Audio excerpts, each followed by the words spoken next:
Michael Venom Page still holds Shara Bullet in high regard as an exceptional striker, despite securing a unanimous decision victory over him at UFC Saudi Arabia over the weekend. Reflecting on his performance, MVP acknowledged that the significance of competing in the UFC has an impact on him, admitting that he feels more hesitant in the octagon compared to his time fighting in Bellator. MVP said, "Before even the end of round 1, I knew he was never going to do anything to beat me because he was only going to want to strike. I still feel like I was just a little bit too hesitant. Straight away, I could feel that he was second guessing a lot of himself. So I knew I was going to take that fight. He's still an exceptional striker. I would never take that away from him. The reason why people felt like that is because of what they see, what he does in the cage. He's an exceptional fighter. But the reason I called him out is because for me, with my experience, years and years of experience, I've seen that style before, and I knew what I could do with that style, which is why he didn't look as impressive today. Does it take anything away from him? No. I would never say that guy's not a good fighter. He's amazing. I didn't think this at the beginning, but I'm starting to think it a bit more now. There is an effect of being in the UFC, the magnitude of the UFC brand, the event. I think that's what's kind of still weighing on me a little bit, and it's making me a little bit more hesitant, whereas before, when I was at Bellator, there was no hesitation. I was in there, I was very sure of myself. I don't know if I'm wanting it too much. I'm second guessing myself. I don't know what it is, but there's definitely a UFC effect. But the more comfortable I get, the more you're going to see the old MVP. Sean Strickland shares his thoughts on Alex Pereira cornering him for his upcoming rematch against Dricus Du Plessis next weekend. While he is also friends with Magomed Ankalaev, Sean emphasized that if Pereira needs his support in preparation for their fight, he is more than willing to assist. Speaking to MMA Junkie, Sean said he's down. He's a good dude, man. He's such a good f***ing dude. He has a tough fight coming up against Magomed Ankalaev, and if he needs me for that, I'll be out to help with him. So it kind of goes mutual. He hasn't done his last 2 camps here, and it's kind of hard training with 2 guys, but Alex has gone out of his way to help me. Me and Ankalaev have this mutual respect, and Ankalaev is a great guy. But if Alex needs me after this fight, I'll be going to Connecticut to give him some work. You've got to have respect for Alex. Where did that f***ing man come from? A f***ing tire shop, dude. He came from literally nothing and has made a life for himself. So as an American, Alex is the kind of American dream. He likes guns. So as an American, you have to have respect for someone with that kind of drive and dedication. Jon Anik, Kenny Florian, and Ray Longo discuss the future of Israel Adesanya. Florian and Longo offer high praise for Nasruddin Imavov, yet express that Izzy is showing signs of decline. Meanwhile, Jon Anik examined potential matchups for Izzy against Michael Venom Page and Shara Bullet. And that Izzy would win that fight. So I know that's no knock on Imavov necessarily. No, 100%. No, wait. About his future, though. I mean, look what he just did. Yeah, no, 100%. Look, that guy looked great. He looked great in his last fight. No, He's looking really good. You can't, in 1,000 years, I'm not trying to take anything away from him. I said sometimes that's the way I look at it. Like with my guys, like, holy crow, he would have. Right. Nasruddin's not the guy, but I'm saying it could be other fights where that would apply better, because Nasruddin, he's been on the come up and he's looking really good. What was his last fight? Cannoneer? Was that the fight? Brendan Allen, I believe. Brendan Allen. Yeah. I mean, he's good, this guy. Really, really good what he's been doing. So, I don't know. I like it. Yeah, I think a lot of it's timing, right? It's just like, I think Imavov's on the up, and you catch Adesanya at the right time, who's a little bit on a decline, and Imavov took advantage of it. Yeah, Kenny, you can't keep going up. No, you know what I mean? Gravity's going to drag you down somewhere, and that's what I see happening.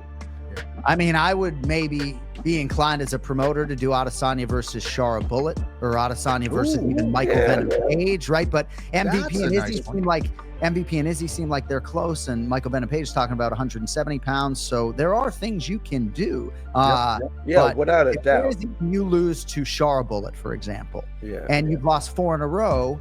That is legacy impacting in some way, shape, or form. Maybe not for me, who still has him right below Anderson Silva as the 2nd greatest middleweight champion of all time with respect to Chris Weidman and everyone else. But you know what I mean?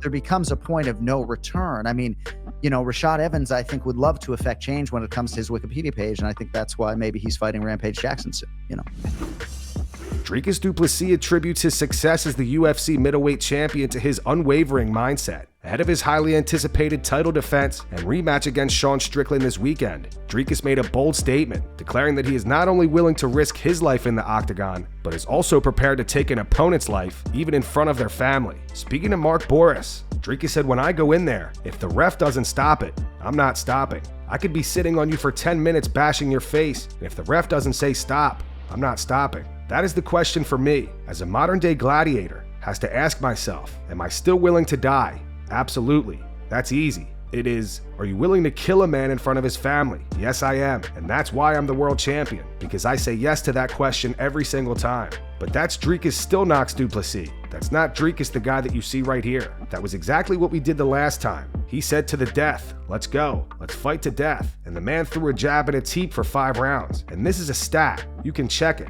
For 23 minutes, I went forward. He went forward for 2 minutes. This is a very clear indication of who is there to fight and who is there to defend. He's not banging.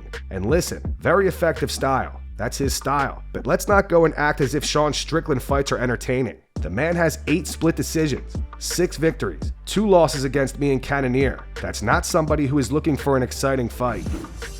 Darren Till goes off on MMA fans who are celebrating Israel Adesanya's recent struggles inside the octagon, following Izzy's second-round knockout loss to Nassourdine over the weekend, marking his 3rd consecutive defeat and his 4th loss in 5 fights. Till defended the former champion's legacy. He argued that even if Izzy were to lose 5 more fights, he will still be regarded as one of the greatest fighters of all time. In a lengthy post on X, Darren said, "I have just read a comment on an MMA page saying the downfall of Israel Adesanya needs to be studied. Can everyone on here who is not an absolute moron actually understand that statement? I am trying so hard to understand it but can't. I'm so confused. What downfall? I've seen people comment about downfall studies, etc. All that shit, like the downfall of Darren Till needs to be studied. I get that. I should have excelled more in the UFC than I did, but some certain factors didn't let me. But now, I swear I cannot even fathom that I've just seen a comment saying Israel Adesanya's downfall needs to be studied. Me and Izzy aren't friends. I wouldn't even say I am his biggest fan outside of the octagon, etc. But that's got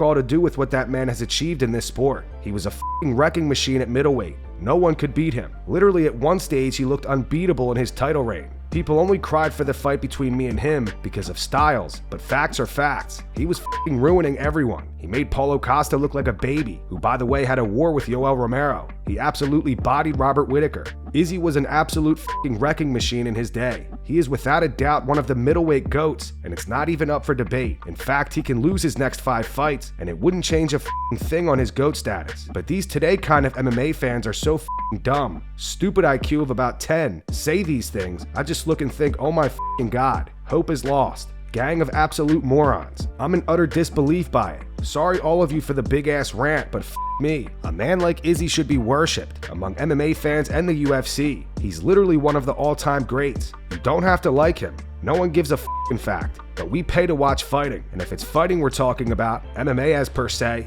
Izzy was one of the best. Problems nowadays is all these dumb on here let their emotions take over the facts of the matter. So if someone doesn't like a fighter's personality, they say they were Prime example with Colby Covington. You all hate him, so you all say he's this, he's that. Colby Covington is a top-tier division wrestler. The motherfucker runs up mountains. He lives and breathes the sport. He's an absolute savage. Cardio for days like I've never seen. But because he acts like a complete fool, everyone likes to say he's acting on their own personal emotions towards him. These are all dumb. Dumb as over and out.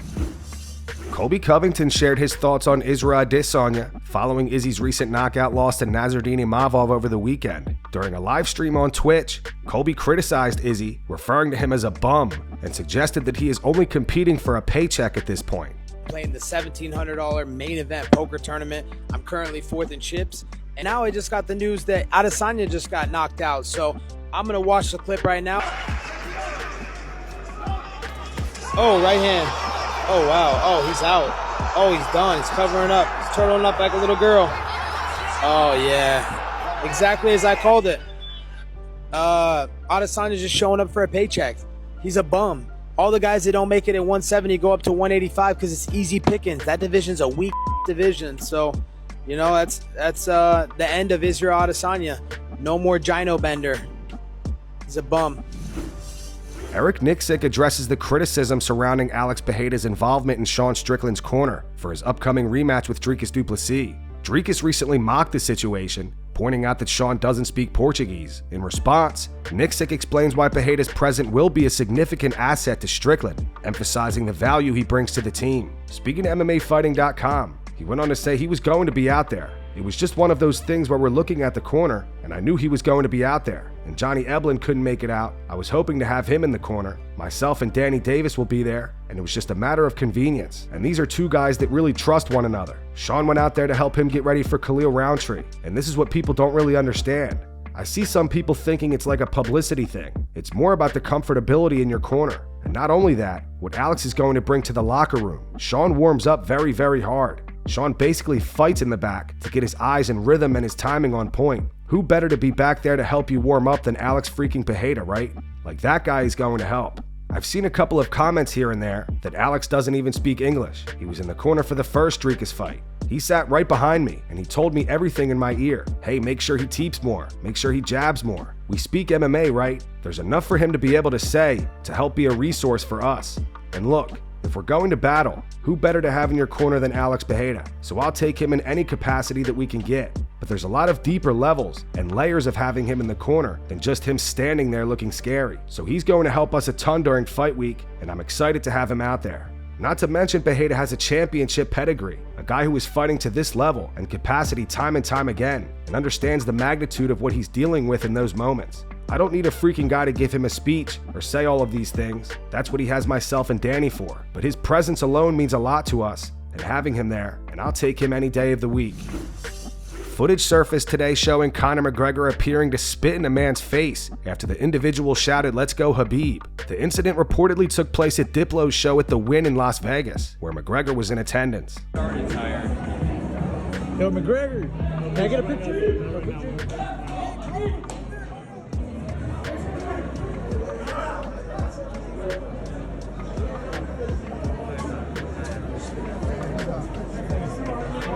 I spit in your face, what you do? Nothing.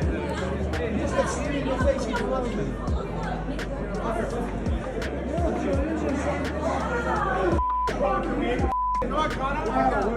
So this clip quickly gained traction on social media, with many users noting that spitting on someone could be considered a form of assault and battery. Speculation has already begun that the individual involved may pursue legal action against McGregor. What do you guys think of the footage? Post your opinions in the comments. And that's going to wrap it up for the news. Thanks for watching. For daily MMA news and content, subscribe to Full Mount MMA and click the bell icon to be notified when we post videos. Here are the 3 top comments from last video. The first one's in reference to Shara Bullet, saying that he fought with a nightmarish health condition against MVP at UFC Saudi Arabia.